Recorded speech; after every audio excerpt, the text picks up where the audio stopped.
Hello and welcome to Fireside History. In today's episode, we explore the 13 days that brought the world to the brink of nuclear apocalypse.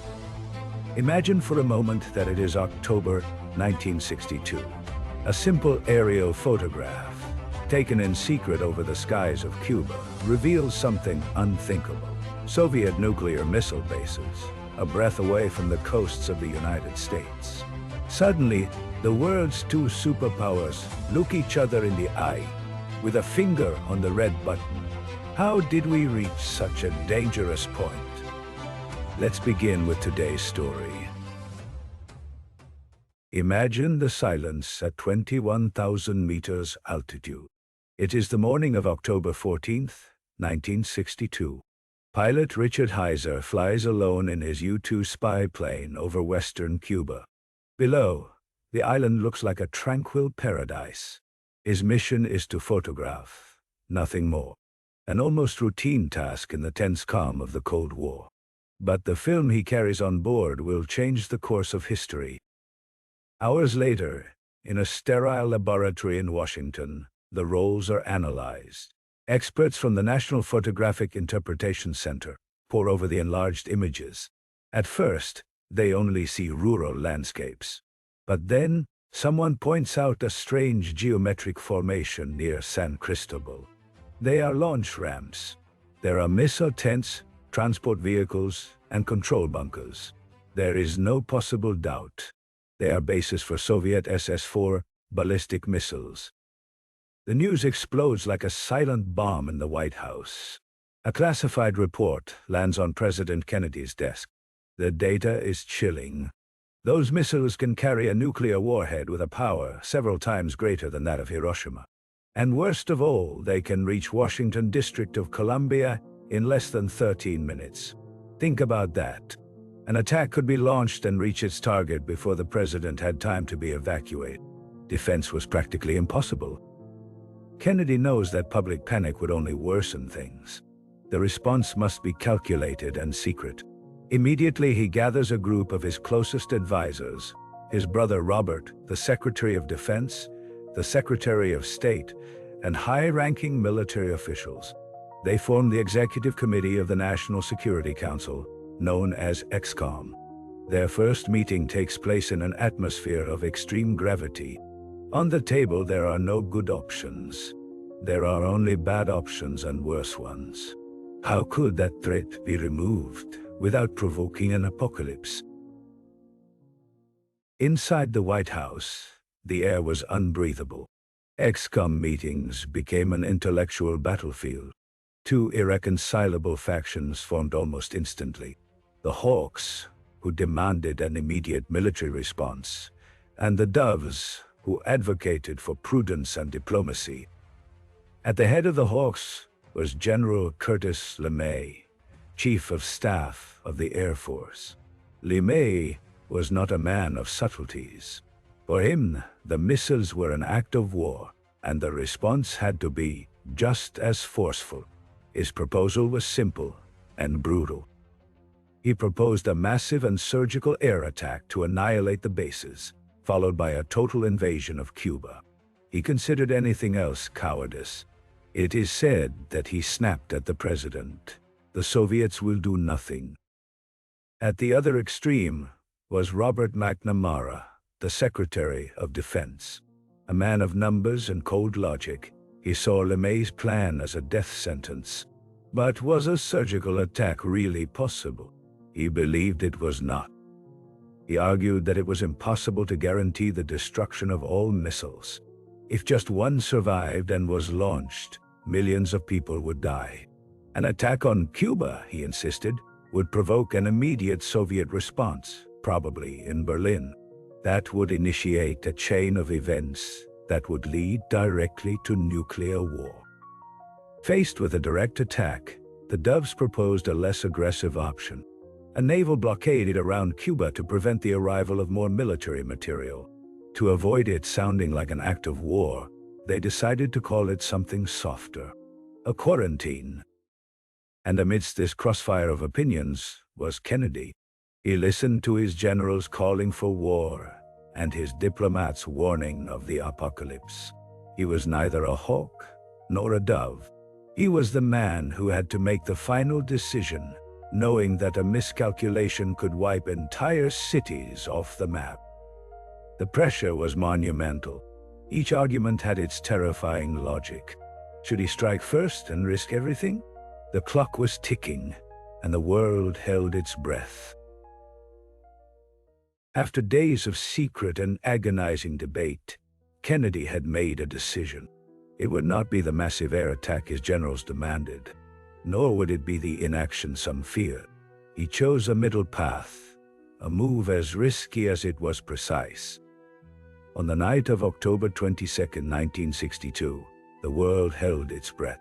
Millions of people gathered in front of their televisions and radios. Kennedy addressed the nation with chilling calm, revealing for the first time the existence of missiles in Cuba. The secret was over. The crisis was now public and global. He announced his response, and here the choice of words was crucial. He did not impose a blockade, but rather a quarantine. Why this different? Because a blockade, according to international law, is an act of war. A quarantine, however, was a more ambiguous term, a measure to prevent the entry of offensive material. It was a way to draw a red line without formally declaring war. A brilliant and terribly dangerous move. But it wasn't just words. Immediately after the speech, the United States Armed Forces went to DEFCON 3. This is the alert level that precedes imminent war. Nuclear bombers from the Strategic Air Command began patrolling the skies, ready to act at any moment. In the ocean, the threat became visible. An immense fleet of more than 180 warships deployed to form a ring of steel. They created a 926-kilometer exclusion zone around Cuba. The order was clear: stop and inspect any Soviet ship heading for the island. The line had been drawn. Now, all that remained was to wait. The entire world watched, wondering what the Soviet ships already sailing towards Cuba would do. Would they stop? A small aside. If you are enjoying this video, please give it a like and subscribe to our channel. You will help us a lot to continue making more content like this. Truly, even though it's a simple click, it's the motivation we have to continue sharing history. Thank you. On October 24th, the Atlantic Ocean became the world's most dangerous chessboard. United States Navy destroyers formed an unbreakable line. Towards them sailed Soviet cargo ships. Some, it was known, were transporting military material. Tension was at its peak. What would happen when they met? From Washington, Secretary of State Dean Rusk observed the real-time reports. In a moment of pure anguish, he uttered a phrase that would go down in history. "We're eyeball to eyeball," and I think the other fellow just blinked. He was right. One by one, several Soviet ships slowed down and stopped dead in their tracks. They stopped just before the quarantine line. Others simply changed course. The world let out a collective sigh of relief. But what no one knew was that the real danger was not on the surface. It lurked in the dark depths of the ocean. While attention was focused on the cargo ships, a deadly game was being played with Soviet submarines. American destroyers began dropping practice depth charges. Their intention was not to destroy, but to force the submarines to surface and be identified. Aboard one of them, the B-59, all hell broke loose. Communication with Moscow was cut off. The captain, Valentin Savitsky, enduring suffocating heat and the roar of the explosions, was convinced of something terrible. The war had already begun. He gave the order to prepare the submarine's most devastating weapon, a nuclear-tipped torpedo. To launch it, he needed the agreement of two more officers. The political officer agreed, but the third, a flotilla officer named Vasily Arkhipov, refused. Amid a heated debate, with the fate of the world in his hands, Arkhipov remained calm. He argued against the launch.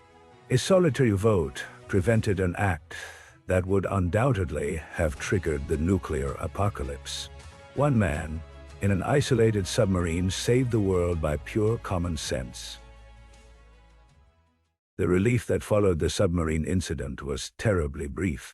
If there was one day when the thread holding the world was about to break, it was Saturday, October 27. History remembers it as Black Saturday. That day, everything that could go wrong did go worse. Over the skies of Cuba, a Soviet surface-to-air missile fired into the blue sky. Its target was a U-2 spy plane performing a reconnaissance mission. The pilot, Major Rudolf Anderson the Jr., had no chance. He died instantly. He became the sole combat fatality of the entire crisis. The confrontation was no longer a game of chess. Blood had been shed. Almost at the same time, thousands of kilometers away, a second potential disaster occurred. Another U-2, on a routine mission to collect air samples, veered off course due to a simple navigation error. The plane inadvertently entered Soviet airspace over Siberia. Immediately, Soviet MiG fighters scrambled to intercept it. For a terrifying moment, it seemed that a new spark was about to ignite the other end of the world. In Washington, the news of Anderson's death struck like thunder. For the Pentagon hawks, this was the final provocation they had been waiting for. There was no longer any debate. The Joint Chiefs of Staff presented themselves before Kennedy with a unanimous and forceful recommendation. They demanded a massive retaliatory airstrike against the Cuban missile bases. The attack was to be launched the following Monday, without further delay. The pressure on the president became unbearable. His generals in unison were calling for a war that seemed inevitable. The attack plan was on the table, ready to be executed. The entire world was now one single decision, one single yes, away from nuclear annihilation. The time for diplomacy had run out. As the generals planned doomsday, diplomacy played its last and desperate game. From Moscow arrived two contradictory messages from Khrushchev. The first was long, personal, and rambling. It offered a solution. He would withdraw the missiles if the United States promised not to invade Cuba. It was a reasonable offer. But hours later, a second message arrived. This one was cold, formal, and much more demanding. Now, in addition to the promise of non-invasion, it demanded the public withdrawal of the Jupiter missiles the United States had in Turkey. The situation was chaos. Which message was to be answered? It was then that someone had a brilliant idea, almost like a spy novel, to completely ignore the second message, to act as if it had never arrived. Kennedy publicly accepted the terms of the first and more conciliatory letter. It was a risky gamble that gave Khrushchev an honorable way out, if he decided to take it. But the real negotiation occurred in secret. On the night of October 27th, Robert Kennedy, the president's brother and attorney general, met with Soviet ambassador Anatoly Dobrinin. It was not a meeting at the White House, but a discreet encounter, far from the ears of the hawks. There, the real deal was sealed.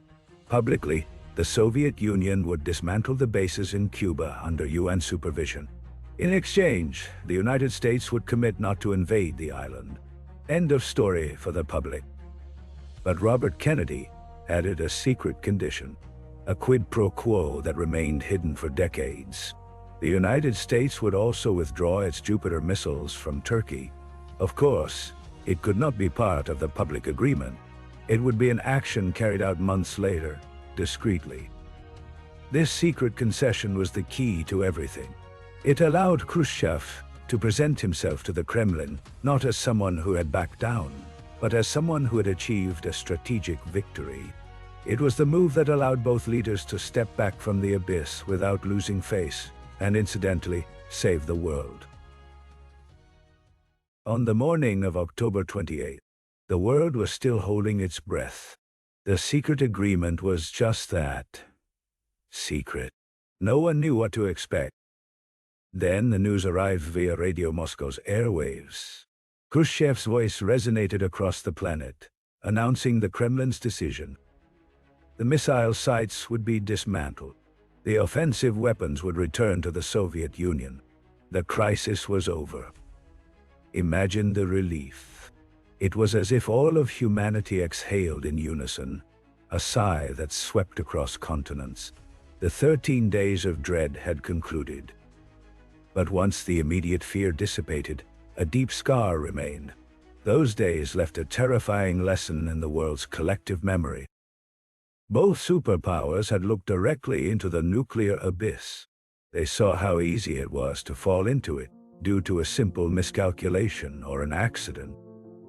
This terrifying proximity to the end of the world forced them to change. It was evident that they needed better ways to communicate to prevent something like that from happening again. As a direct result, in 1963, a direct communication line was established between Washington and Moscow. The famous red phone was born.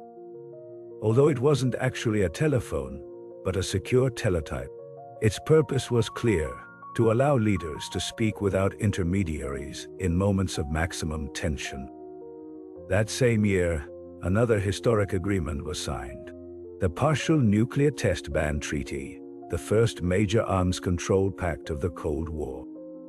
This agreement prohibited nuclear detonations in the atmosphere, outer space, and underwater. It was a small but vital step to move the world away from the precipice. The missile crisis was not a victory for anyone. It was a terrible warning about the fragility of peace in the atomic age. It taught us that in a nuclear confrontation, the only winning move is not to play. A lesson that, for the good of all, must never be forgotten. Thank you for joining us until the end of this journey to one of the most dangerous moments in history. We have seen how diplomacy, chance, and the bravery of a few prevented the unthinkable. We hope that this story has been as informative as it has been captivating. If you liked this documentary, a like and sharing it helps us enormously to reach more people. Your support is what allows us to continue creating content like this. And so you don't miss any of our future historical chronicles, don't forget to subscribe to the channel and activate notifications. Until the next story.